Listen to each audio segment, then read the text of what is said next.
My sister had been dead for 27 years when I discovered our family had erased her twice. The first time was from our lives. The second was from the Bible.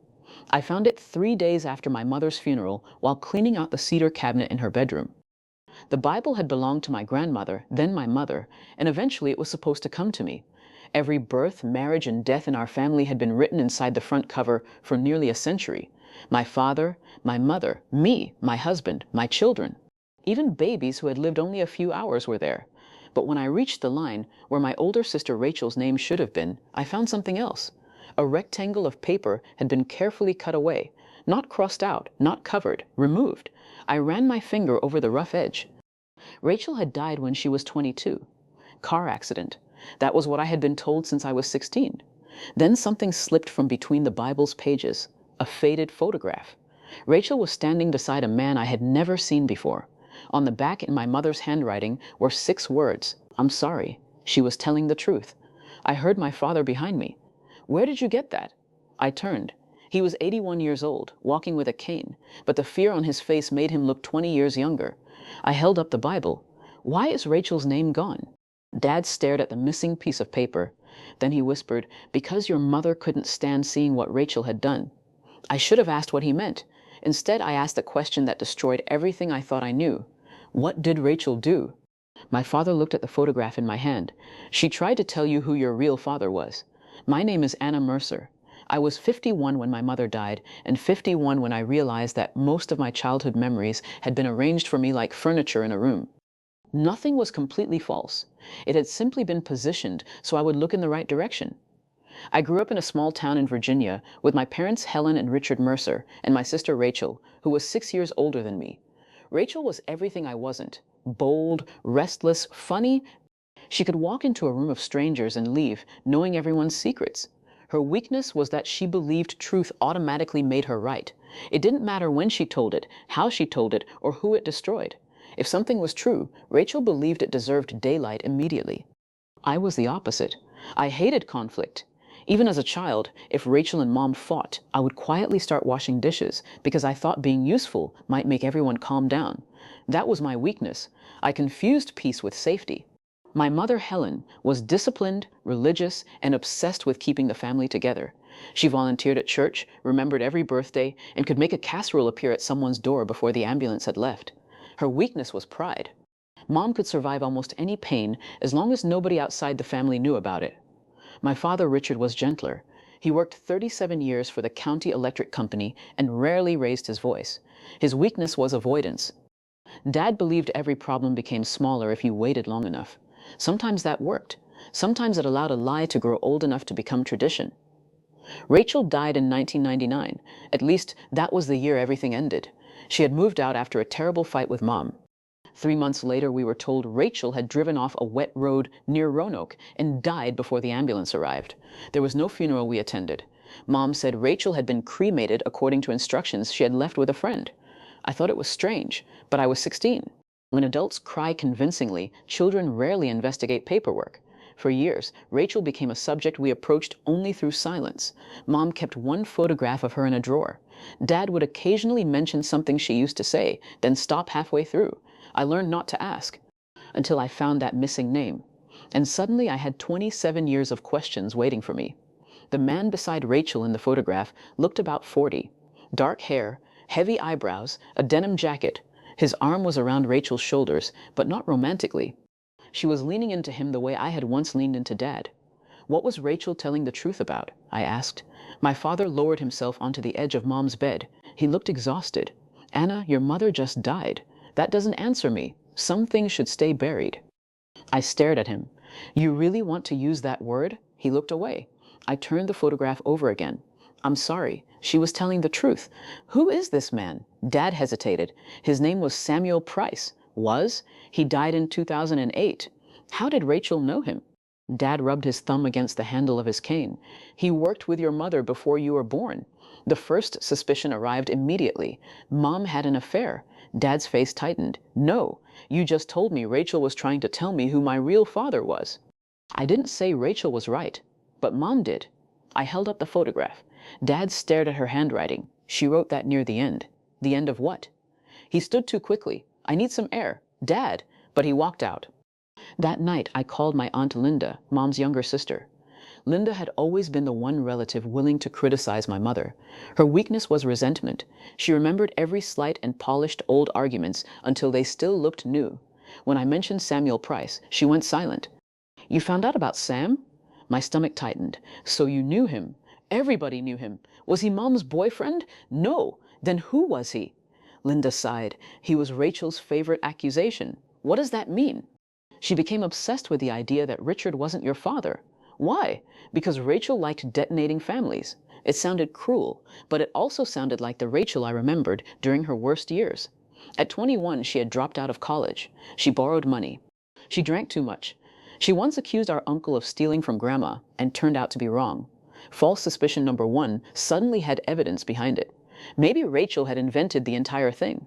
Maybe Mom erased her name because Rachel had tried to destroy Dad with a lie. Then Linda said something that ruined that explanation. "Your mother met Sam secretly after Rachel disappeared." "After Rachel died?" Linda paused. "I didn't say died. I sat upright. What did you say?" "I said disappeared." I barely slept. The next morning I drove to my parents' house and demanded Rachel's death certificate. Dad said he didn't know where it was. "Then I'll order a copy." He gripped the kitchen counter. "Anna, please." That word told me more than the confession would have. I searched the state death index online. No Rachel Mercer. I tried her birthday. Nothing. Her middle name. Nothing. Then I searched newspapers from 1999. There had been an accident near Roanoke. A 22-year-old woman had driven off Route 311 in heavy rain, but her name was Melissa Crane. Not Rachel. I printed the article and placed it in front of Dad. He looked at it for a long time. "You told me this was Rachel. Your mother did. And you let her?" "Yes." "Why?" "Because Rachel wanted to disappear." That answer was almost worse. Dad finally admitted the car accident had been a lie. Rachel had not died in 1999. After the fight with Mom, she left Virginia. She sent Dad one postcard from Arizona, asking the family not to look for her. Mom decided it would be easier to tell 16-year-old me that my sister had died than to explain why she had walked away. I stared at him. "You let me grieve someone who was alive." His eyes filled. "We thought she'd come back." "For how long?" "At first, weeks. And when weeks became years." He looked down. "We didn't know how to undo it." That was my father in one sentence. A lie became too difficult to correct, so he waited until correcting it felt impossible. "Where is Rachel now?" "I don't know." "You expect me to believe that?" "Yes." I didn't. I searched Mom's desk. Nothing. Her address book. Nothing. Then I remembered the cedar cabinet, the same place where I had found the Bible. Behind the bottom drawer was a thin envelope taped to the wood. Inside was a money order receipt from 2014. Recipient, Trielson Mercer Dalton, Portland, Oregon.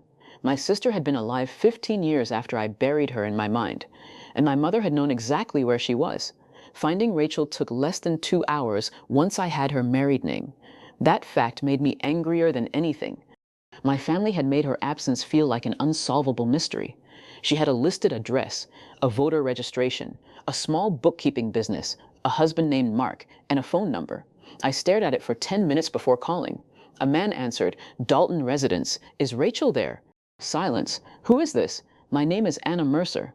The silence changed. "Oh, just that. Oh, are you Mark?" "Yes. I'm Rachel's sister." "I know." My throat tightened. "Can I speak to her?" Another pause. Then he said, "Anna, Rachel died last November." For the second time in my life, I lost my sister. Only this time it was real. Cancer. Pancreatic. 7 months from diagnosis to death. Mark told me Rachel had spoken about me constantly. She had photographs of my children downloaded from public social media posts. She knew when my daughter graduated college. She knew when my son got married. She knew Mom had died because someone from church posted the obituary. Why didn't she contact me? Mark exhaled. "Because she promised your mother." I felt cold. "What promise?" "I think you should hear that from the letters." "What letters?" "She left a box for you." 3 days later, Mark arrived at my house. He was 60, broad-shouldered, tired-looking, with the nervous politeness of a man entering somebody else's family war. His weakness became obvious quickly.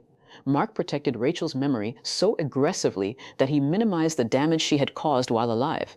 She wasn't perfect, he kept saying before describing something that sounded very close to perfect. He gave me a cardboard archive box. Inside were letters Rachel had written to me from 1999 until 2025. None had been mailed. The first started, "Anna, if Mom ever tells you the truth, I hope you'll let me explain why I left."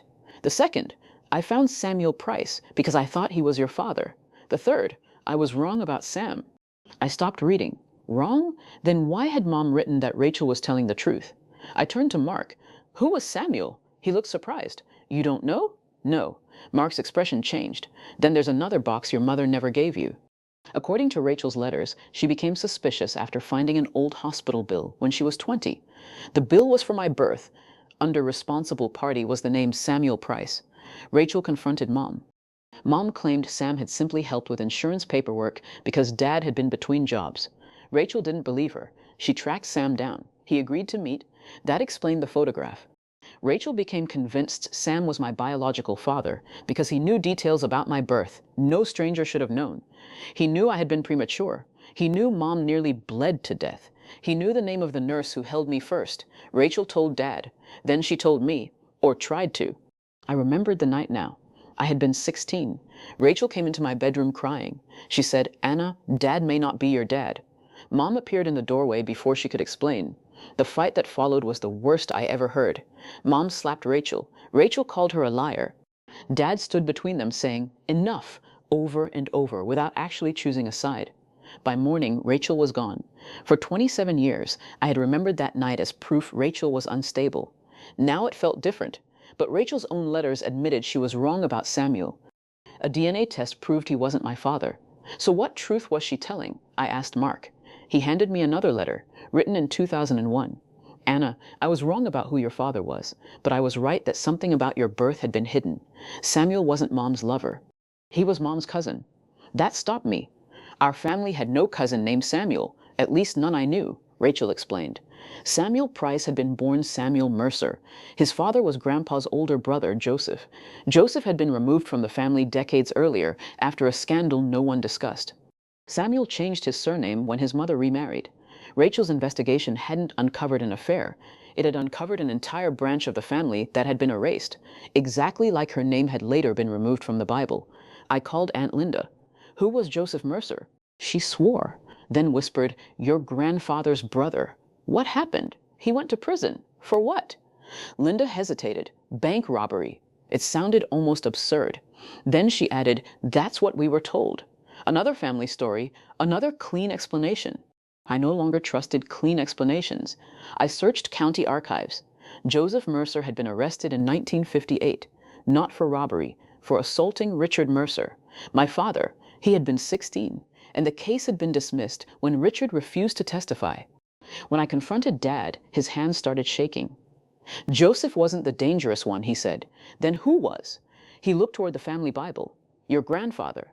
My grandfather, Charles Mercer, had been revered in our family. Church deacon, war veteran, business owner, the kind of man people quoted 20 years after his funeral. According to Dad, Charles was also violent. He beat his sons. Joseph, the oldest, fought back. The 1958 assault happened when Joseph tried to stop Charles from hitting 16-year-old Richard. Charles used his influence to have Joseph arrested. Afterward, Joseph left Virginia. His name disappeared from family photographs, then from Christmas cards, then from the Bible. I opened the Bible again. Above the place where Rachel's name had been cut away was another damaged section I had assumed was age. Now I could see it. A strip of paper had been removed decades earlier. Joseph. Mom hadn't invented the punishment. She had repeated it. Erase the person who threatens the family story. My father looked at the page. When Rachel accused your mother of lying, Helen saw Joseph all over again. Someone who told the truth? Someone who tore families apart. That isn't the same thing. To your mother it was. I asked Dad if he had removed Rachel's name. "No." "Mom?" He nodded. "When?" "After she left." "Why?" She said Rachel had chosen not to be part of the family. I felt furious. Did Rachel choose that? Or did Mom make staying impossible? Dad said nothing. Then I noticed something inside the Bible's spine. A piece of folded paper had been pushed deep into the binding. It took tweezers to remove. It was the section cut from the family record. Rachel Elizabeth Mercer, born March 14, 1977. But beneath her birth date, in Mom's handwriting, was another line. Daughter of Helen Mercer, and the father's name had been scratched out so violently the paper was nearly torn. Rachel, not me. Rachel was the child whose paternity had been hidden. The entire story had been pointing at the wrong sister. Dad sat at the kitchen table when I showed him. For several seconds he didn't speak. Then he said, "I always wondered if Helen would leave that somewhere." Who was Rachel's father? He looked me directly in the eyes. Samuel Price. I actually laughed. It was too much. The man Rachel had suspected was my father was her own. Mom had known Samuel before marrying Dad. They were distant cousins who had grown up in different states and barely knew each other as family. They had a brief relationship when Mom was 19. She became pregnant. Samuel wanted to marry her. Mom refused. She later met Dad while she was already pregnant. And Dad married her, knowing Rachel wasn't biologically his. That should have made him heroic. It didn't, because there was more. Did Rachel know? Yes. When? The night before she left. Everything snapped into place. Rachel had searched for my father and accidentally found her own. Samuel recognized her immediately because Helen had sent him one photograph when Rachel was a baby. He didn't tell Rachel at first. He let her believe he might be connected to me because he was afraid of destroying her relationship with Dad. Eventually he confessed. Rachel confronted Mom. Mom panicked. The argument I remembered had never really been about me. It had been about Rachel discovering that the man she called Dad had chosen to raise her, while her mother had spent 22 years pretending biology wasn't complicated. "Why did she leave me?" I whispered. Dad wiped his eyes. "She didn't." "What?" "She asked your mother to let her take you with her for a few days. She wanted to tell you everything away from the fighting. And Mom said no. She said if Rachel contacted you, she would tell police Rachel had threatened to kidnap a minor." I stared at him. "You let her do that?" His face collapsed. Yes, that was Dad's moral failure, not cruelty, cowardice. He had loved Rachel, but not enough to stand against Helen when standing against her might have ended their marriage. Rachel left, then Mom created the accident story for me. Years later, when Rachel tried to contact me directly, Mom made a deal. Stay away from Anna until Anna turns 30, and Mom would stop interfering.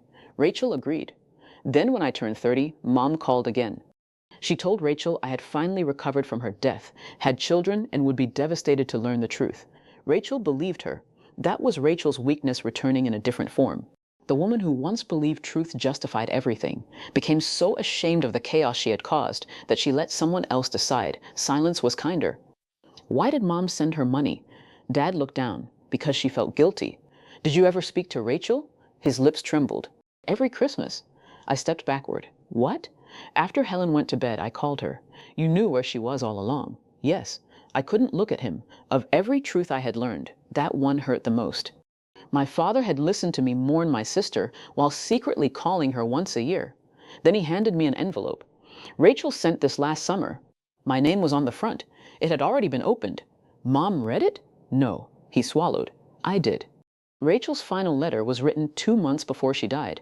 Anna, I spent half my life blaming Mom for keeping us apart. That would be convenient, but it wouldn't be completely true. At 22, I thought being right gave me permission to blow up every room I entered. I wanted Mom exposed more than I wanted you protected. When I learned Sam was my father, I became so angry that I told Mom I would tell the entire church, Dad's co-workers, Grandma, everyone. I wanted her humiliated. I didn't care what that would do to Dad. Dad, who had raised me knowing I wasn't his.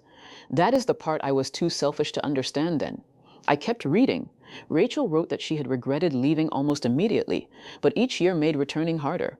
Then Mom's lie about the accident reached her through Aunt Linda. Rachel was horrified. She wanted to expose everything. Samuel stopped her. He told me if I returned only to punish Mom, I would make you the battlefield. For once, Rachel waited. Then waiting became years. Her final paragraph was different. Dad says he still has Grandma's Bible. If you ever see my name missing, please don't put it back exactly where it was. Write it somewhere new, because I don't want to be restored to the family we pretended we were. I want to belong to the family that finally tells the truth. I lowered the letter. Dad was crying. Why didn't you give me this? I was going to. When? He had no answer. Of course he didn't.